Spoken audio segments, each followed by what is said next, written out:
తిరుపతి పద్మావతి నగర్లో దారుణం జరిగింది. ముగ్గురిని హత్య చేసి ఒక సాఫ్ట్వేర్ ఇంజనీర్ ఆత్మహత్య చేసుకున్నాడు. ఆ తర్వాత పెద్ద ఎత్తున వివాదం జరిగింది. సో పెద్ద ఎత్తున అందరూ కూడా ఆందోళన కలిగిస్తున్న అంశంగా మనం చూడొచ్చు. సో ఇష్టం లేని పెళ్లి చేశారని అన్న వదినలపై మోహన్ అనే ఒక సాఫ్ట్వేర్ ఇంజనీర్ కక్ష పెంచుకున్నాడు. అయితే పెద్ద ఎత్తున వారిద్దరి మధ్య తరచుగా గొడవలు కూడా జరిగేవి. 2019లో మోహన్కి వివాహం జరిగింది. అప్పటి నుంచి కూడా భార్యతో ఎప్పటికి కూడా చిన్న చిన్న గొడవలు అయితే కనపడుతూ ఉండేవి. ఈ నేపథ్యంలోనే అన్న వదినల్ని ఇష్టం లేని పెళ్లి చేశారంటూ కక్ష పెంచుకున్నాడు. దీంతో నిన్న సాయంత్రం ఏడాది క్రితమే మోహన్ భార్య వదిలేసి వెళ్ళింది. ఈ నేపథ్యంలో బుధవారం రోజున సాయంత్రం వదిన సునీతతో గొడవ పడ్డాడు మోహన్. వదిన సునీత ఇద్దరు పిల్లలు దేవిశ్రీ నీరజల గొంతు కోసి చంపేశాడు ఈ సాఫ్ట్వేర్ ఇంజనీర్ మోహన్. ఆ తర్వాత ఆయన కూడా బెడ్రూమ్లోకి వెళ్ళి ఆత్మహత్య చేసుకున్నాడు. సో ఇష్టం లేని పెళ్లి చేశారనే ఒక కోపంతో కక్షతో వదిన అంటే అన్న ఇద్దరు పిల్లల్ని ఇద్దరిని కూడా చంపేశాడు.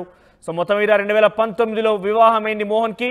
వివాహం తర్వాత తరచుగా భార్యతో గొడవలయ్యేవి. అయితే ఈ నేపథ్యంలోనే ఇష్టం లేని పెళ్లి చేశారంటూ అన్న వదినతో ఎప్పటికీ గొడవ పడుతూ ఉండేవాడు. ఈ నేపథ్యంలోనే నిన్న సాయంత్రం మోహన్కి మరింతగా కోపం ఎక్కువైపోయింది. మరింతగా ఆయన ఆవేదన ఎక్కువైపోయింది. ఎందుకంటే ఏడాది క్రితమే తన భార్య తనని వదిలేసి వెళ్ళింది. సో ఈ నేపథ్యంలో వదిన సునీతతో గొడవ పడ్డాడు మోహన్. ఆ తర్వాత సునీతను చంపేసి ఆ తర్వాత తన సునీత ఇద్దరు పిల్లల్ని కూడా గొంతు కోసి చంపేసి మోహన్ తను కూడా ఆత్మహత్య చేసుకున్నాడు. మీరు చూస్తున్న ఆర్టీ స్క్రీన్ పైన ఆ కనిపించిన ఫోటోలు ఉన్న వ్యక్తే మోహన్. తిరుపతి పద్మావతి నగర్లో జరిగింది ఈ ఘటన. 2019లో మోహన్కి అన్న వదినలు పెళ్లి చేశారు. అయితే ఇష్టం లేని పెళ్లి చేశారని అప్పటి నుంచి కూడా కక్ష పెంచుకుంటూ ఉన్నాడు. భార్యతో కొంత సఖ్యతగా ఉండేవాడు కూడా కాదు. భార్యతో తరచుగా గొడవలు కూడా జరుగుతుండేవి. ఏడాది క్రితమే భార్య తనని వదిలేసి వెళ్ళింది. దీంతో మరింతగా కోపం పెంచుకున్నాడు మోహన్.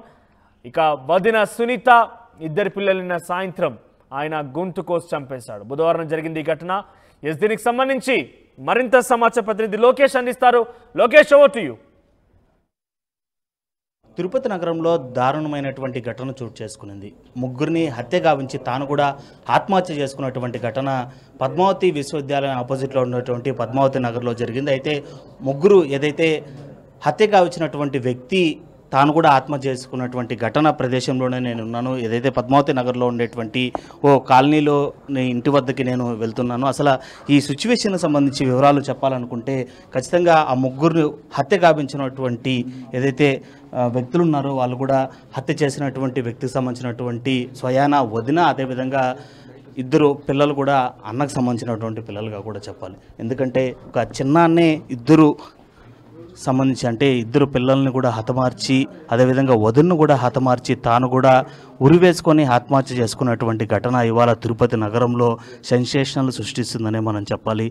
2019వ సంవత్సరంలో తనకి ఇష్టం లేని వివాహం చేశారని చెప్పి కూడా అన్న వదిలిపైన కక్ష పెంచుకున్నటువంటి మోహన్ అనేటువంటి సాఫ్ట్వేర్ ఉద్యోగి తాను తన అన్న దాస్ అనేటువంటి వ్యక్తి అదేవిధంగా వదినలపైన కక్ష సాధింపుతో రగిలిపోయాడు. 2020 సంవత్సరంలో తన భార్యతో తనకి విడాకులు కూడా రావడం, తన భార్య తనని వదిలి వెళ్ళిపోవడంతో కూడా ఒక్కసారిగా కూడా ఆవేదనకు లోనయ్యాడు. అప్పటి నుంచి కూడా తన కక్షను అదే రీతిలో కూడా కొనసాగిస్తూ వచ్చినటువంటి ఈ మోహన్ అనేటువంటి వ్యక్తి ఎన్ని రోజుల పాటు ఓపిక పడుతూ వచ్చినటువంటి పరిస్థితుల్లో ఒకసారిగా ఇవాళ సాయంత్రము 4:30 గంటల ప్రాంతంలో తిరుపతికి సంబంధించినటువంటి పద్మావతి నగర్లో ఉన్నటువంటి తన సొంత సోదరుడైనటువంటి దాసు ఇంటికి రావడం జరిగింది. ఆ సమయంలో దాసు ఇంట్లో లేకపోవడం, వదినతో సాయంత్రం 4:30 గంటల ప్రాంతంలో జరిగినటువంటి వాగ్వివాదం కాస్త ముదురుతూ వెళ్ళింది.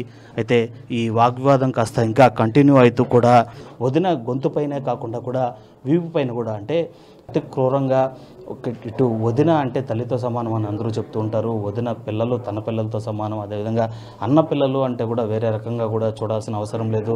సొంత కుటుంబానికి సంబంధించినటువంటి పిల్లలను అతి క్రూరంగా గొంతు కోసి చంపేటువంటి ఘటన ఇవాళ తిరుపతి నగరంలో వెలుగు చూడడం పైన పలువురు దీనిపైన నిజంగా నిశ్చయపోయేటువంటి పరిస్థితి మాత్రం చాలా స్పష్టంగా కనిపిస్తుంది. అయితే ఈ ఘటనకు సంబంధించి తన అన్న దాస్ ఏదైతే ఒక ప్రైవేట్ కంపెనీలో ఎంప్లాయీగా కొనసాగుతున్నట్లు కూడా సమాచారం అందుతుంది. అయితే ఇది నిజంగానే ఇష్టం లేనటువంటి పెళ్లి చేసినందుకు మాత్రమే తీసుకున్నటువంటి కక్ష సాధింపు చర్యనా, లేక అన్నదమ్ముల మధ్య ఇంకేదైనా విభేదాలు లేదా ఇంకేదైనా మరేదైనా కోణం ఉందా అనేటువంటి రీతిలో ప్రస్తుతం అయితే మాత్రం పోలీసులు ఆ ఇన్వెస్టిగేషన్ కొనసాగిస్తున్నారు. ఇప్పటివరకు ఆ హత్యకు సంబంధించినటువంటి అంటే 3 హత్యలు చేసినటువంటి మోహన్ ఇంకా మృతదేహం కూడా లోపలే ఉంది. తన అన్నింట్లోకి చొరబడిన తర్వాత వదిన సునీతపై దాడి చేశాడు. అదేవిధంగా 2 పిల్లల్ని కూడా గొంతు కోసి అతి దారుణంగా హతమార్చిన తర్వాత తాను ఒక గదిలోకి వెళ్ళి ఉరివేసుకొని ఆత్మహత్య చేసుకున్నటువంటి ఘటన. ఈ 3+1 అంటే 3 మర్డర్ ప్లస్ ఒక ఆత్మహత్యకు సంబంధించినటువంటి ఘటనని పోలీసులు ఏ విధంగా ఛేదిస్తారు, మిగిలినటువంటి దాస్ పూర్తిగా భార్యని అదేవిధంగా 2 పిల్లల్ని కోల్పోయినటువంటి దాస్ ఇచ్చేటువంటి వివరాల మేరకు అదేవిధంగా గతంలో జరిగినటువంటి సంఘటనల మేరకు ఆధారంగా చేసుకొని ఈ కేసుని ఏ విధంగా పోలీసులు పురోగతి సాధిస్తారు, నిజానిజాలు ఏ విధంగా నిగ్గు తేలుస్తారనేది మాత్రం వేచి చూడాల్సినటువంటి పరిస్థితులు నెలకొన్నాయి తిరుపతి నగరంలో. తిరుపతి పద్మావతి యూనివర్సిటీ ఆపోజిట్లో పద్మావతి నగర్లో జరిగినటువంటి 3 హత్యలు ప్లస్ ఒక ఆత్మహత్య ఘటనకు సంబంధించి పూర్తి వివరాలు అసలు ఎందుకు ఈ పరిస్థితి దాపురించిందని చెప్పి మనతో మాట్లాడడానికి కూడా అడిషనల్ ఎస్పీ గారు ఉన్నారు. తిరుపతి సార్ ఏం జరిగింది అసలు? ఈ 3 హత్యలు ఏంటి అసలు? తాను కూడా ఆత్మహత్య చేసుకోవడం ఏంటి? అంటే పోలీసులకు సమాచారం అందిన తర్వాత వరకు కూడా తాను ఊపిరితో ఉన్నాడు అనేటువంటి ఒక పరిస్థితి ఉంది. లోపలికి పోలీసులు వస్తున్నారనేటువంటి క్రమంలోనే తాను ఆత్మహత్యకు పాల్పడినటువంటి ఒక రూమర్ కూడా రన్ అవుతుంది. అసలు ఏం జరిగింది సార్? యాక్చువల్గా కనుక ఉదయం ఈయన వచ్చేసి తులసిదాస్ అనే అతను వచ్చేసి నెల్లూరు జిల్లా సైదాపురం మండలము, ఇక దాదాపు 10 సంవత్సరాలుగా ఇక్కడే జీవనం సాగిస్తున్నాడు. ఈయన ఏం జరిగిందంటే కనుక ఈరోజు ఉదయం టయోటా కారు కొనుక్కున్న తర్వాత పిల్లలు స్కూల్ నుంచి వస్తేనే పిల్లలను ఒకసారి రౌండ్గా తిప్పి ఇంటి దగ్గర డ్రాప్ చేసి వెళ్ళిపోయినారు. వెళ్ళిపోయిన తర్వాత కొద్దిసేపటికి వాళ్ళ తమ్ముడు ఇంట్లోకి వచ్చినట్లు ఉంది మన ఫుటేజ్. ఇంట్లోకి వచ్చిన తర్వాత అతను వాళ్ళ మీద దాడి చేసి వారిని చంపి అతను సూసైడ్ చేసుకున్నారు. అది ఎందుకు చేసుకున్నారు అనే వాటికి సంబంధించి మనకు ఇంకా ఇన్వెస్టిగేషన్లో తెలుస్తుంది. తర్వాత మనం ఫైనలైజ్ చేసి చెప్తాం. అసలు అంటే అన్నదమ్ముల మధ్య గొడవకు సంబంధించి అది ఎందుకు మాట అది పూర్తిగా తెలియలేదు. అన్నదమ్ముల గొడవ కానీ పూర్తిగా తెలియలేదు. అంటే 2 పిల్లలను కూడా హత్య చేయడం అనేది ఎలాంటి దారుణమైనటువంటి ఘటన అమానుషమే. అదే ఎందుకు చంపాడు, ఎలా జరిగింది అనేది పూర్తిగా వెరిఫై చేసి మీకు తాను ఆత్మహత్య చేసుకున్నాడు అంటే పోలీసులు వచ్చిన తర్వాత తను ఆత్మహత్య అది ఇంకా ఫైనలైజ్ చేయాలి. ఇంకా ముందు జరిగినట్లు ఉంది, ఒకసారి వెరిఫై చేసి చెప్పేసి. సో అది మొత్తం మీద హత్య ఘటనకు సంబంధించి ఇటు అడిషనల్ ఎస్పీ కులశేఖర్ గారు కూడా ఆర్టీవీతో మాట్లాడడం జరిగింది. ఈ ఘటనకు సంబంధించి ఇంకా విచారణ అయితే చేపడుతూ ఉన్నాము. అయితే విచారణకు సంబంధించి ఇప్పటి వరకు కూడా సాక్ష్యాధారాలన్నింటినీ కూడా ఫారెన్సిక్ టీం అయితే మాత్రము దాన్ని రికవరీ చేసేటువంటి పనిలో ఉంది. పూర్తి వివరాలన్నీ కూడా విచారణ అనంతరమే కూడా బయటకు చెప్పేటువంటి పరిస్థితి ఉంటుందని కూడా ప్రస్తుతం ఆయన చెప్తున్నటువంటి పరిస్థితి చాలా స్పష్టంగా కనిపిస్తుంది. Vote studio.